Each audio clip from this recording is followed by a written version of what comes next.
Frères et sœurs, que la grâce et la paix de Dieu notre Père et de notre Seigneur Jésus-Christ soient votre partage au quotidien. Nous abordons aujourd'hui la 3e vidéo de partage sur les clés qui doivent nous permettre d'être enseignés par la parole chaque fois que nous y plongeons nos regards. Nous avons vu précédemment que lorsque nous venons à la Bible, nous devons venir la lire et la méditer avec un cœur humble, un cœur meurtri, reconnaissant que nous sommes désobéissants et que nous venons apprendre dans la parole de Dieu les moyens de redevenir obéissants.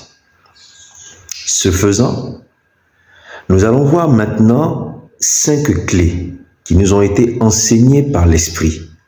Ce n'est pas une liste exhaustive, ce sont simplement les clés que l'Esprit nous a enseignées et qui peuvent nous permettre de véritablement recevoir un enseignement. Chaque fois que nous ouvrons la Bible et que nous la méditons, si nous comprenons ces clés-là. La première de ces clés, c'est que lorsque nous venons à la parole, nous devons avoir conscience que nous avons accès à la vérité. Lorsque nous lisons et méditons la Bible, nous devons avoir conscience que nous sommes en train d'avoir accès à la vérité, c'est-à-dire la révélation et la connaissance de la nature et du caractère de Dieu et la connaissance, la révélation de sa volonté parfaite.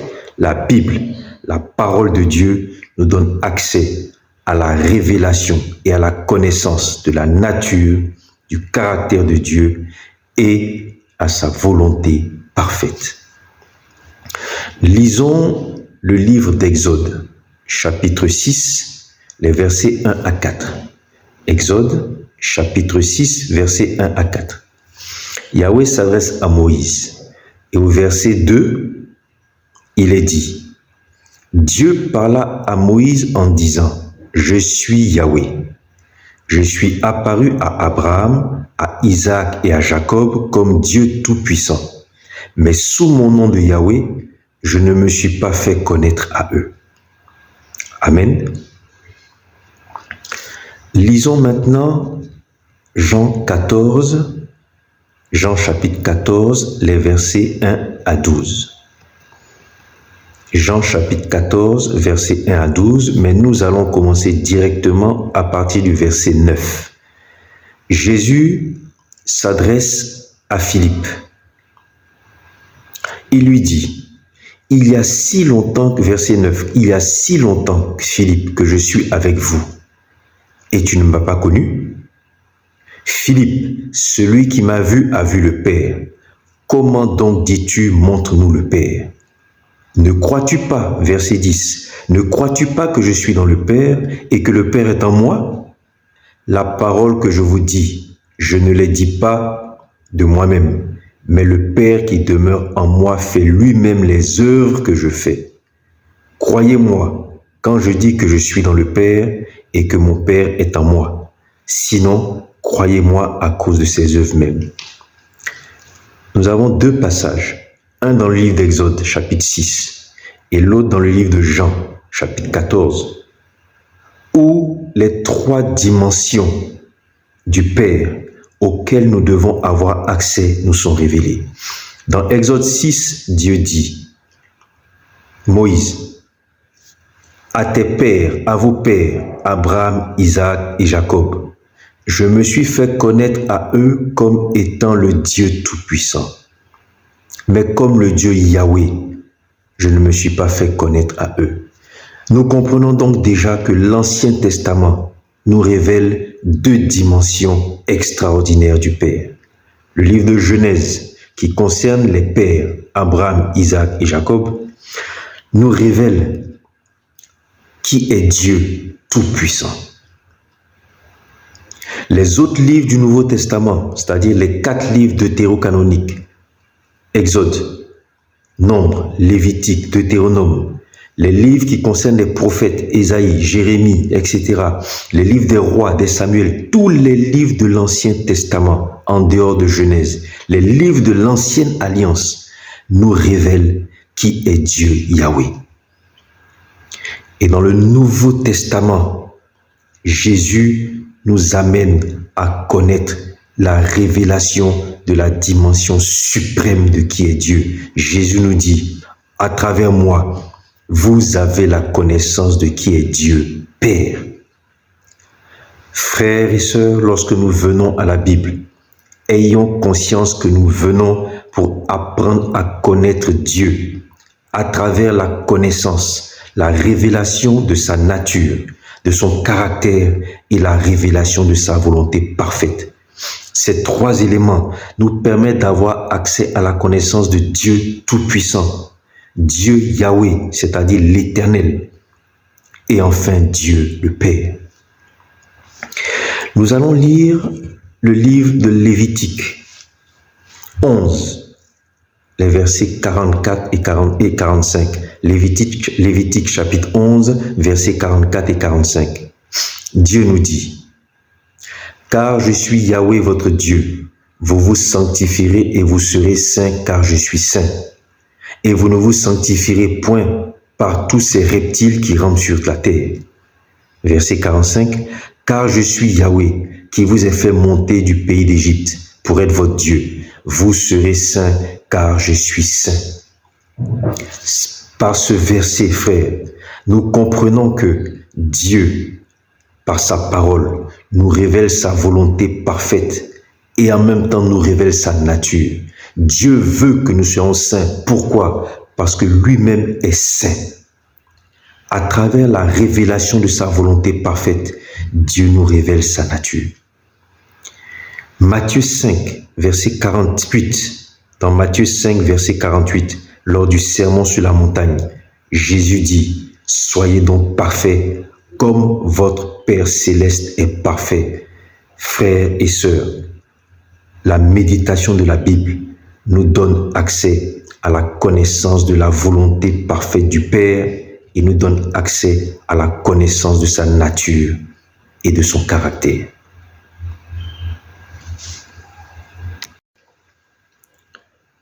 Il se pose maintenant une question simple, une question de bon sens. Cette vérité à laquelle j'ai eu accès, que dois-je en faire? Pour cela, nous allons lire le livre de Jacques, au chapitre 1, les versets 22 à 25, en commençant par le verset 23. « Car si quelqu'un écoute la parole et ne la met pas en pratique, il est semblable à un homme qui regarde dans un miroir son visage naturel et qui, après s'être regardé, s'en va et oublie aussitôt quel il était. » Verset 25. « Mais celui qui aura plongé les regards dans la loi parfaite, la loi de la liberté, et qui aura persévéré, n'étant pas un auditeur oublieux, mais se mettant à l'œuvre, celui-là sera heureux dans son activité. » Que nous dit Jacques? Jacques nous dit que la vérité à laquelle nous avons eu accès est pour nous un référentiel, un révélateur. Cette vérité est un miroir qui va refléter chaque situation de nos vies conformément à la vision de Dieu. Le croyant qui vient dans la parole vient pour analyser et examiner chaque aspect de sa vie conformément à la vision de Dieu. Nous ne venons pas à la parole pour justifier des actes que nous-mêmes voulons poser. Nous ne venons pas à la parole chercher des prétextes pour justifier des choses que nous souhaitons faire. Non, nous venons pour confronter chacune des situations de nos vies, examiner chacune des décisions que nous allons prendre conformément à la vision et au regard de Dieu. Prenons l'exemple d'un jeune croyant. Avant que ce croyant ne se convertisse, il vivait dans le monde.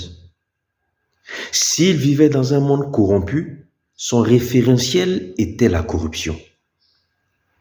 Nous connaissons un pays dans lequel on nous explique que le pays là est comme ça. pour justifier la corruption. On nous dit, le pays là est comme ça. Si tu fais pas ça, tu ne pourras pas. Mais une personne qui vit dans ce monde, dans ce référentiel, dans ce révélateur, et qui vient de se convertir nouvellement, elle a pour référentiel la corruption. Bien que croyant, bien que convertie, elle n'aura aucune peine à poser des actes de corruption parce que son révélateur et son référentiel, c'est le monde duquel il vient.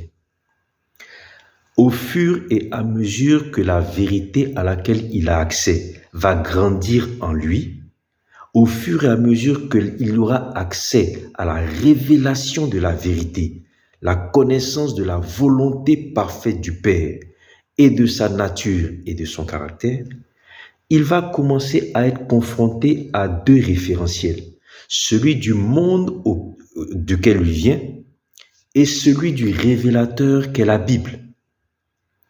C'est un croyant qui va alors être confronté à des conflits. Il vient d'un monde où on lui dit, le pays là est comme ça. Si tu ne corromps pas, tu ne peux pas. Et il a accès à un référentiel qui lui dit, sois juste parce que je suis juste. Sois saint parce que je suis saint. Aime ton prochain comme toi-même et ne lui cause pas de tort. La victoire de ce croyant sur le référentiel du monde duquel il vient dépendra de la dimension et de la révélation qu'il aura de la vérité. Plus il aura accès à la vérité, plus la vérité va grandir en lui, moins le référentiel du monde sera présent. Le croyant qui grandit spirituellement dans la connaissance de la vérité élimine au fur et à mesure le référentiel du monde duquel il vient jusqu'à ce qu'il arrive au stade de Paul, tel que Paul se décrit lui-même dans le livre de Philippiens, et nous allons le lire. Prenons nos Bibles dans Philippiens 3, verset 1 et ensuite verset 3 à 11. Philippiens chapitre 3, verset 1 et ensuite verset 3 à 11. Nous allons commencer par le verset 5. Philippiens 3, verset 5. C'est Paul qui parle. Il dit, « Moi circoncis le 8e jour, de la race d'Israël, de la tribu de Benjamin, hébreu né d'hébreu, quant à la loi pharisien, quant aux zèles persécuteurs de l'Église, irréprochable à l'égard de la justice de la loi. » Paul dit, je suis irréprochable à l'égard de la justice de la loi. Mais toutes ces choses dont je viens de parler, qui étaient pour moi des gains, je les ai regardées comme une perte à cause de Christ. Et même, verset 8, je regarde toutes ces choses comme une perte à cause de l'excellence de la connaissance de Jésus-Christ mon Seigneur, pour lequel j'ai renoncé à tout, et je regarde ces choses comme de la boue afin de gagner Christ. Ce que Paul nous dit ici, c'est qu'avant de rencontrer Christ, il était zélé pour l'Église qu'il défendait. Il était zélé pour la défense de la loi. Il était irréprochable à l'égard de la justice de la loi. Paul n'était même pas un pécheur.